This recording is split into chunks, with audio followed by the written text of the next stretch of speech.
Violet here, and today we are continuing in our Esoteric Foundations series. So we just talked about a state of being in which you don't let your emotions kind of swing you in one way or another. And this next exercise I think is very similar to this one, and this has to do with withholding our judgment and our criticism and kind of keeping ourselves central when we are observing something and taking in its value. So this is exercise 4 on the 6 essential exercises. You kind of work with each one and you layer them up with each other, which is a really beautiful process and a beautiful unfolding. So if you want to start from the beginning, you can take a look at our first video, which has to do with freeing our thinking and has to do with kind of like a Western form of meditation.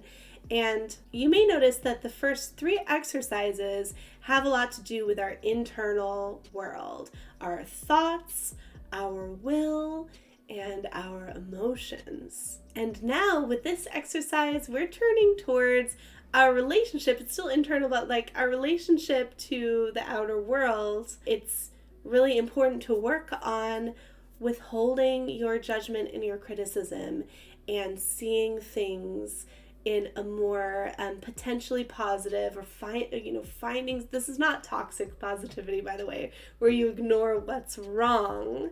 This is about finding something of value. Even if something like terrible is happening, there's something of value. Maybe there's a way that people come together, or maybe there's a lesson to be learned from it, or something of that nature.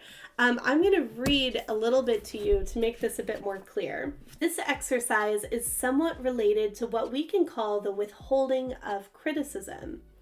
It does not mean calling black white or white black, but there is a difference between judging things in a way that issues merely from one's own personality, reacting accordingly in sympathy and antipathy, and the stance that enters lovingly into the other being or phenomenon and continually asks, why is the other like this? Or why does that person act in such a way? Such a stance inevitably leads to greater efforts to aid what is imperfect, rather than simply criticize and find fault with it. And here's a bit more of a description of the state of being, which is just like the last exercise, something you take with you in every moment of life that you can. If you take a month to focus consciously on all that is positive in what you experience, you will gradually notice that a feeling slips into you as though your skin has become permeable on all sides, and your soul is open wide to all hidden and subtle processes in your surroundings, which you previously entirely failed to notice. This is the real point, to combat the lack of attention to such subtle things, which all of us have. Once we notice that this feeling has entered the soul like a kind of happiness or blessedness, we should try to direct this feeling towards our heart, and from there let it stream into our eyes, and from there out into space and around us.